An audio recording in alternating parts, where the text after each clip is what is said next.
right, so I pulled 4 individual boxes out of the large box that was shipped to me. And we'll kind of go through these as we can, if I can get them open. Again, very well packaged. They take real good care of your stuff. At least that's been my experience. And given what you pay to authenticate, I guess that's a good thing.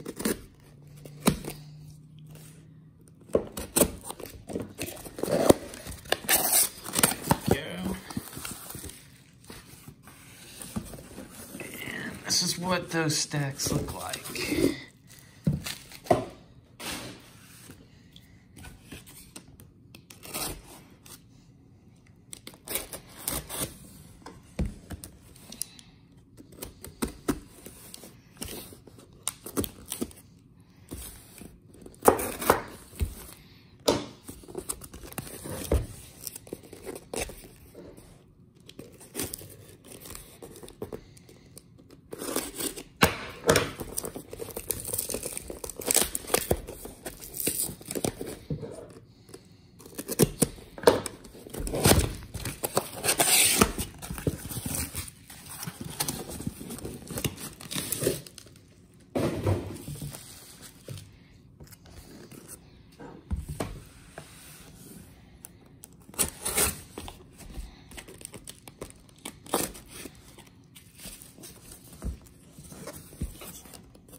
Right, so I'm going to start with 2 I sent in and requested to have kind of re-slabbed. These were in older slabs. They had previously been authenticated, but I wanted them, the slabs themselves didn't look that great, and I wanted them to look consistent with the others. And so first one is this Ernie Banks, which is an authenticated auto.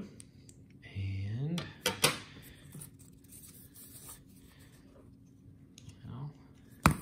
this is going to be the 2 that were not authenticated. So, which is a Luis Aparicio and Jim Bunning. So the Jim Bunning was not authenticated. So I've got one more that I sent in and had reholstered or re-slabbed, so we'll just have to find it when we get it, but we'll just start going through these. This is Willie Stargell. So that was authentic, or authenticated, which is pretty nice. We've got Earl Combs. So the leadoff hitter for The 1927 Yankees, Murderers Row. This guy who led off from Richmond, Kentucky. So pretty cool. That's a cut. If you're wondering, I actually bought the autographs separate, and I actually applied the cuts to the postcards myself and sent them in that way. Phil Rizzuto was an authentic auto, which is pretty sweet.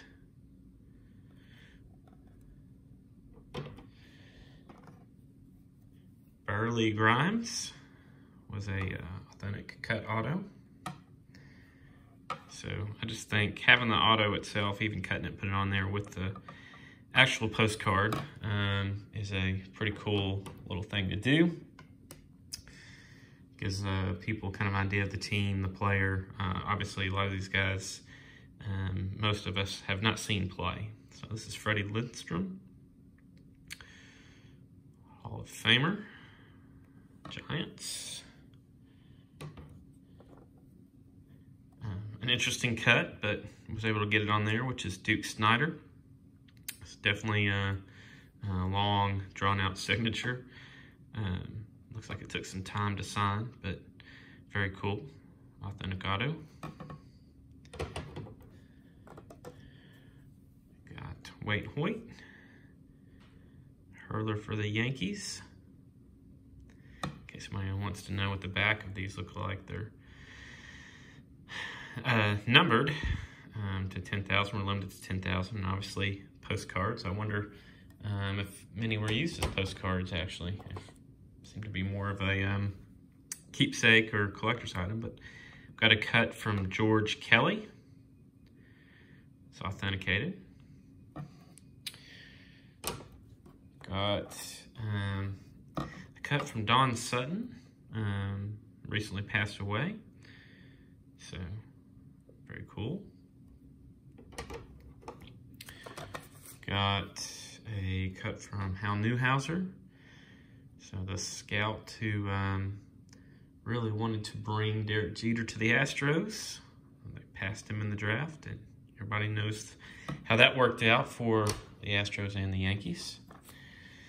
I've got Bobby Doerr with an authentic auto.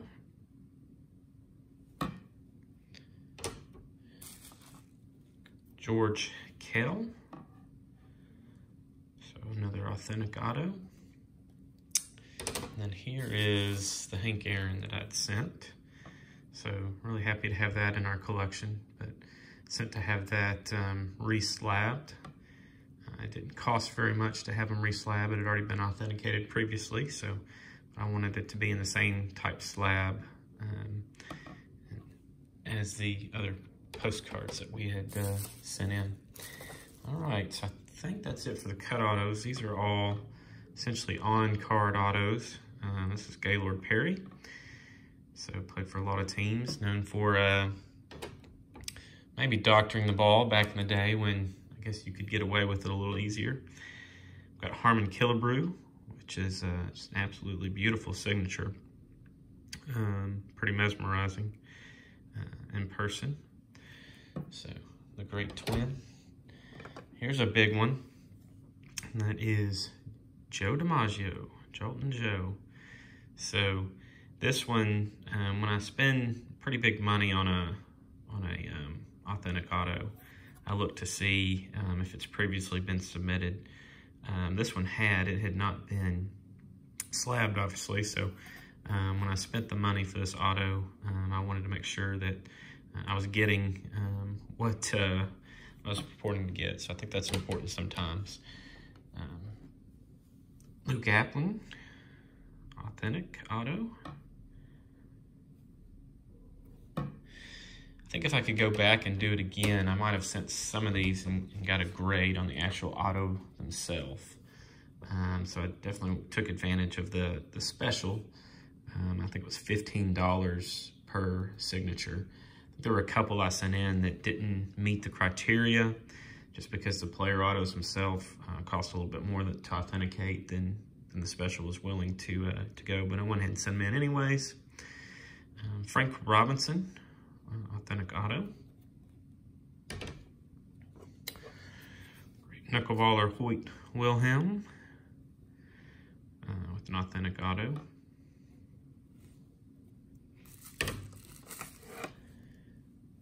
Robin Roberts.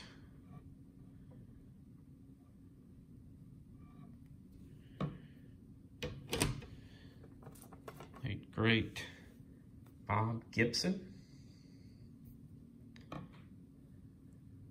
It's a very nice looking card.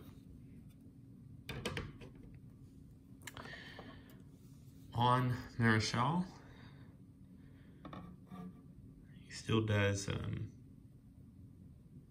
signings, I think. Another one we've lost recently in Whitey Ford. It's an authentic auto.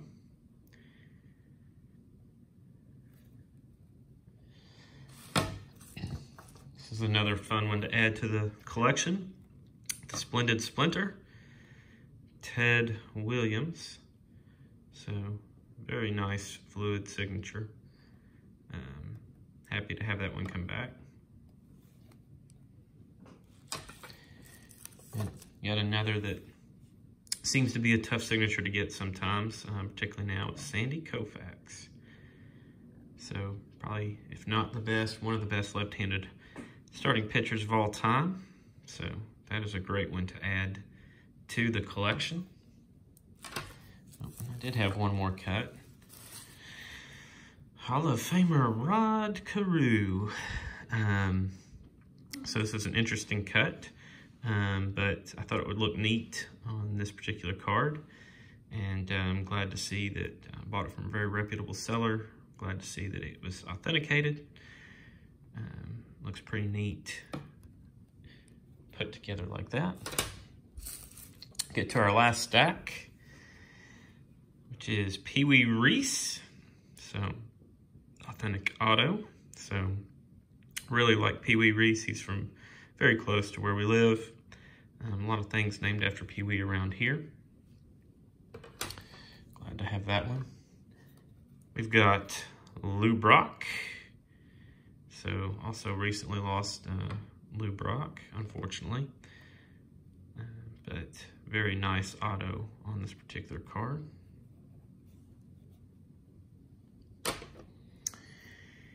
Got Al Kaline, authentic auto, Mr. Tiger, who also, unfortunately, the Hall of Fame has lost recently. We've got Warren Spahn. Very nice Spahn auto there. We've got Happy Chandler, or Albert B. Chandler, I think is the AB stands for. Was obviously a big politician from Kentucky, but was a commissioner of baseball when Jackie Robinson entered professional Major League Baseball. We've got Jim Catfish Hunter. Very cool auto, cool cat there.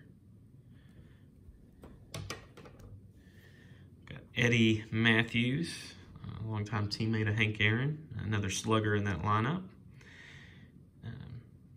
Very cool, authentic auto.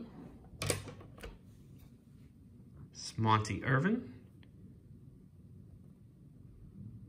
obviously with the Giants. Very good to add to the collection. Part of the Big Red Machine, we've got Johnny Bench. So very, very cool looking autograph, really well placed. So I'm sure these guys have signed a lot of these cards over their careers, post Hall of Fame career, and yet another one here with the Yaz, Carl Gustrinski. So I know these cards are really, really popular, or were really popular when they were coming out, and Hall of Famers would sign them, particularly around Cooperstown, induction weekend, things of that nature. You hear stories about people getting in line and all these great signing. It would be a pretty amazing experience, I think, for any collector. But here's Stan, the Man Usual.